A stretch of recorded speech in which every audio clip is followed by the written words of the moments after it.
Hello there, Commonwealth from here.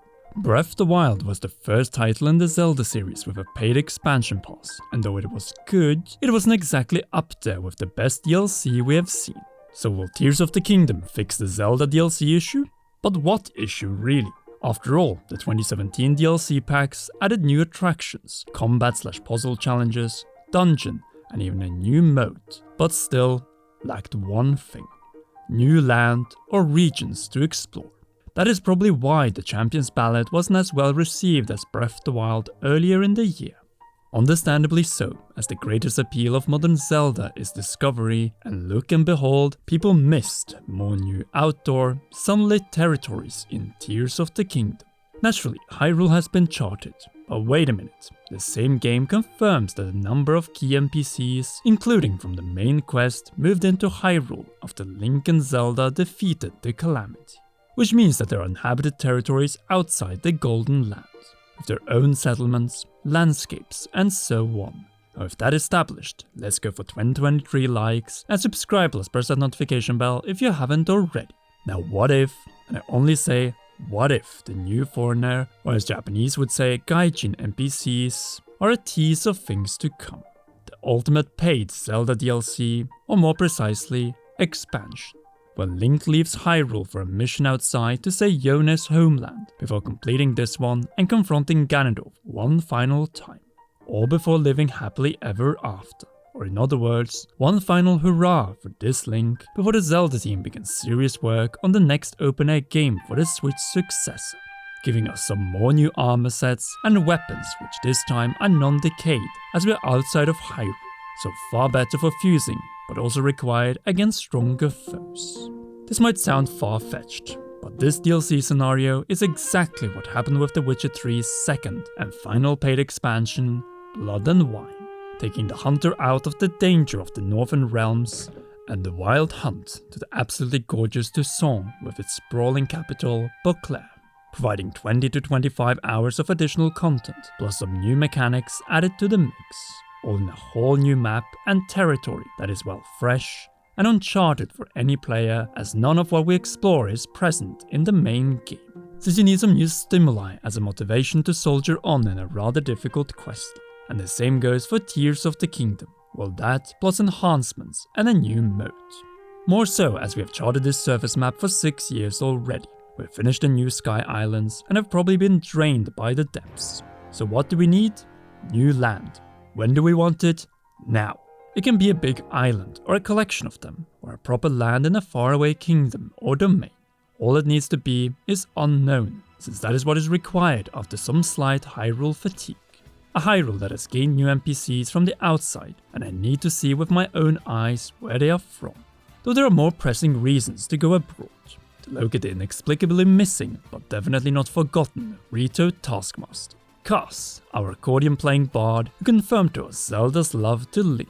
He is nowhere to be found in Tears of the Kingdom's main game, and though he could just return to Hyrule to resume his role as DLC host, that is not really new. Rather, I could see us being tasked to locate him and bring him back to Rito Village from a foreign land/region, questline with depth and meaning, as we are heading for an old friend who helped us so much in Breath of the Wild.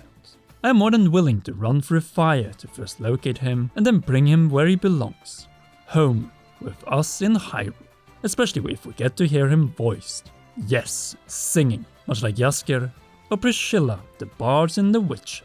There, I created the premise. Now we only need Tears of the Kingdom's equivalent to Beauclair, beautiful vistas, and new territory to explore. A getaway that will naturally take time to develop since everything needs to be provided from scratch. But maybe that is exactly what we need instead of more Dragon Tears and Zonai Shrines. New locations, settlements, and in both areas, unknown characters/NPCs, leading Link on the ultimate multi-stage side quest full of trials and tribulations to a new dungeon and boss fight, one that is not based on past games, but rather a surprise. Just as was the case with Monk Mask Koshia in the Champion's Ballad. All of this takes time, and hence if this is what the Zelda team want to go for, then don't expect a DLC announcement for new lands until the end of the year. Possibly even early 2024. Why am I saying that? Since Tears of the Kingdom's marketing was shrouded in secrecy, and besides, Do you really think we can get a map of this scale half a year after Tears of the Kingdom? I am saying this since Witcher 3's Blood and Wine came out over a year after the main game on May 31st, 2016. But was the wait worth it? Absolutely, since Blood and Wine with its new map of Toussaint received the same universal acclaim and awards both from critics and players as the base Witcher did the year before in 2015. To a degree that people even called it The Witcher 4 or a second DLC pack of a $25 expansion pass that grants more value than many $60 games. Now we wait for history to repeat itself, as Game of the Year 2022 Elden Ring awaits its paid expansion, Shadow of the Erdtree, coming out potentially 2 years after the main game. Right here, with 2 other open map games, we see the true potential of what Zelda DLC, and in this case Open Air DLC, could and should be. Though to reach this level, and most of all scale, we need to accept one thing. This new Zelda game Mini will not be ready in this fiscal year, so by March 31st, 2024. Instead, we should look at the closest towards May, much like Witcher 3 did with Blood and Wine towards May the year after. You see, the Zelda team might have a simple strategy: keep people talking about Tears of the Kingdom for over a year. How do we achieve that? First, we deliver the game that people will play throughout late spring and all summer, and then for holidays we give them 2 new amiibo, creating the perfect craving for more. Upon which, in early 2024, or perhaps in the very first Nintendo Direct of the year, they announced the ultimate expansion for Tears: Ultra Hand, Fuse, Ascend, and Recall in a new unknown land and map, coming May 2024. Now that would make a lot of sense, as Nintendo Switch successor is first rumored to be released at holiday season. Give people something to play until we reach that point. Though to be fair, there's an even better strategy for Nintendo. One that might explain 100% why we haven't heard a word from the Zelda team or Nintendo about DLC, since the paid expansion might not only be for our Nintendo Switches, but primarily its successor. Let's not forget, Tears of the Kingdom most likely goes into the same category as Majora's Mask and Skyward Sword, Zelda games that first were launched less than 24 months before the release of Nintendo's next system, meaning that said upcoming system will not have a major new 3D open-air Zelda until at the earliest 4 to 5 years down the road. So what do you do then? Re-release Tears of the Kingdom at the launch of the new system. But why? Simple, if you look at it from Nintendo's perspective. They are facing the impossible task of succeeding the most successful system possibly ever in a little over a year from this upload. A terrifying thought, but one that is inevitable. And with it, they have our previously mentioned Zelda problem. One that has a simple solution. But how do you convince people to buy Tears of the Kingdom once again? Better graphics and performance is definitely one argument, but nothing beats new content, especially when it is included for $70. And Nintendo already has successful precedents to follow from their third-party partner, Square Enix. They released Final Fantasy VII Remake in April 2020 for the PS4, 2 months before the reveal and half a year before the release of PlayStation 5. But you see, Square had a plan.